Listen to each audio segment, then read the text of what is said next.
నమస్తే దోస్తులు, welcome to my channel. నేను వచ్చి ఈరోజు మీకు చెప్పింది ఏంటంటే, నేను పుట్టిన ఇల్లు అంటే మా అమ్మ వాళ్ళ ఇంట్లో స్వాములకు భిక్ష పెట్టి పూజ చేస్తున్నారండి మా మూడో బాబాయ్ వాళ్ళు.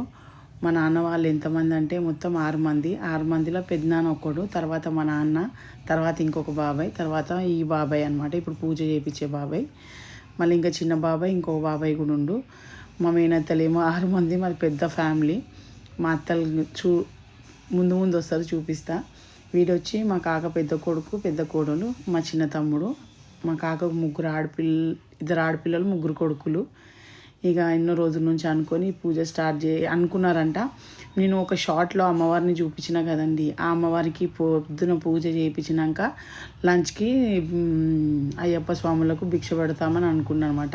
ఇది వచ్చి మా పెద్ద తమ్ముడు వాళ్ళ చిన్న కూతురు. నా దగ్గరికి వచ్చి అత్త అని కూర్చుంది. అయితే మా పిన్ని వాళ్ళందరూ కామెంట్ చేస్తారు, అత్త కోడళ్ళు సేమ్ ఉన్నారు అని అంటే దేవుడు ఇచ్చినట్లుండమ్మా అని నేను అంటున్నా. ఇక మా పిన్ని వాళ్ళ రిలేషన్స్, మళ్ళీ మా దారానక్క వాళ్ళందరూ ఉంటారు. మా పెద్ద అక్క ఇక ఈమెనే మా పిన్ని. ఇక ఈమెకి ఆ అమ్మవారు షార్ట్లో పెట్టిన అమ్మవారు వస్తుందండి. ఇక మా నాన్నకి పిలిచి కంకణం కడుతుంది మా నాన్న. ఇక ఈయననే మా నాన్నకి పిలిచి రా బావా కంకణం కట్టుకో అని చెప్తే ఇక మా కంకణం కడుతురు. ఇక గలీలో అందరూ వెనుక కూర్చున్నారు. ఫస్ట్ స్టార్టింగ్ పూజకు కొంచెం మందే ఉండే, అప్పటికి స్వాములు రాలేరు. ఇక ఒక గురుస్వామి మమ్మల్ని ముందరికి పిలిచి పూజ దగ్గర కూర్చోబెడితే నేను కూడా ఉన్నా అందులోనే. మా అక్క వాళ్ళు స్టార్టింగ్ పూజకు కొంచెం మందే కనిపించారు. ఇక టైం అయినా కొద్దికి మాకు ప్లేస్ లేకుండా అయ్యింది.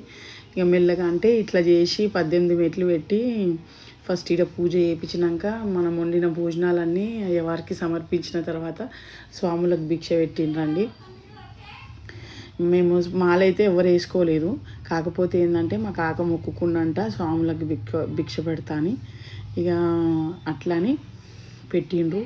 నేను ఇక స్వాములు వచ్చి నిజంగా చెప్తున్నా మస్తు భజన చేసిండ్రు, మస్తు పాటలు పాడిండ్రు, మంచిగా అయ్యింది. ఇక అప్పుడప్పుడు ఇక స్టార్ట్ అవుతున్నారు కొంచెం మంది. ఇక స్వాములు వాళ్ళు వస్తే ఇక మాకు ప్లేస్ సరిపోతూనే లేదు అస్సలు.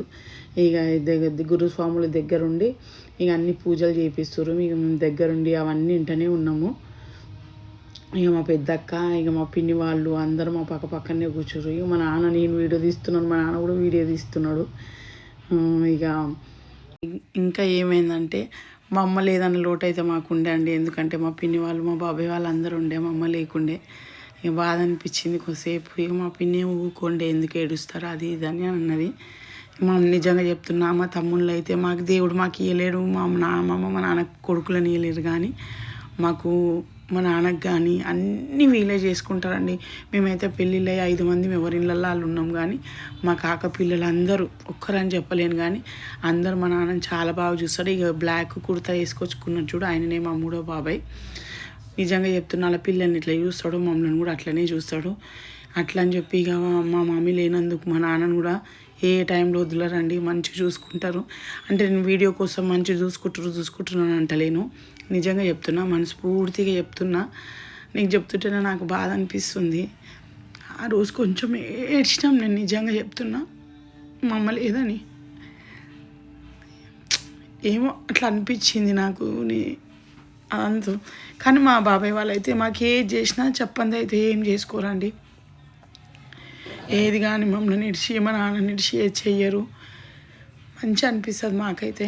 ఇక మా పిన్ని అందరూ మొక్కుతున్నారు. ఇక ఏది ఉన్నా మమ్మల్ని ముంగల పెట్టి చేశారు. మా బాబాయ్ వాళ్ళ మా చెల్లెళ్ళు కూడా మంచిగా ఉంటారు మాతోటి. ఇదే మా పెద్ద చెల్లె, ఈ గ్రీన్ కలర్ పట్టు సారీ కట్టుకున్నామనే మా కాక వాళ్ళ పూజ అంతా అయిపోయిందండి.